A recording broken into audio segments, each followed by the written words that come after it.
அப்படின்னு சொல்லிட்டு. ஓகே, அடுத்து கோவிந்தம்மா. கோவிந்தம்மாவால கோவிந்த மங்குற லவ்வால கோளாறு போல பேஜாரா சுத்துறம் போனால. ஓகே, எனக்கு சத்தியமா புரியல. நீங்க கோவிந்தம்மாவெல்லாம் ஏரியாலாம் வந்து பார்த்தீங்கன்னா ஒரு பொண்ணை வந்து கேன்சின்னுவாங்க. என்னது? கேன்சின்னு சொல்லுவாங்க, மெய்மான்னு சொல்லுவாங்க, அப்புறம் கோவிந்தம்மான்னு சொல்லுவாங்க, கோவிந்தின்னுவானுங்க.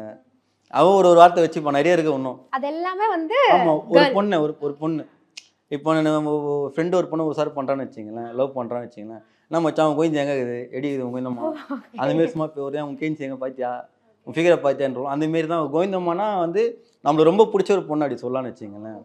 இல்லை ஒரு பொண்ணை வந்து குறிப்பிட்டு சொல்லணும் அப்படின்னா அது நான் கோவிந்தம்மா அப்படின்னு பேசலாம் வச்சுங்க. அந்த கோவிந்தம்மாவால் நான் கோவிந்தனா வந்து என்ன நானே சொல்லிக்கிறேன். கோவிந்தம்மாவில் கோவிந்த மங்குறனா வந்து அந்த பொண்ணை நினச்சி ரொம்ப ஃபீலிங்கில் உள்ளே போயிட்டுருக்கேன், ட்ராவல் ஆகிட்டுருக்கேன்.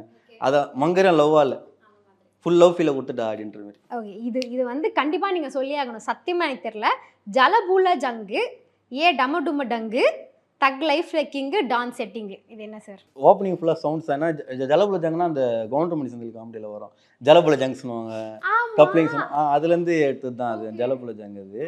அதுக்கு சும்மா ரைமிங் போட்டு தக் லைஃப்ன்ற மேட்ரு தேவைப்படுது அவங்களுக்கு.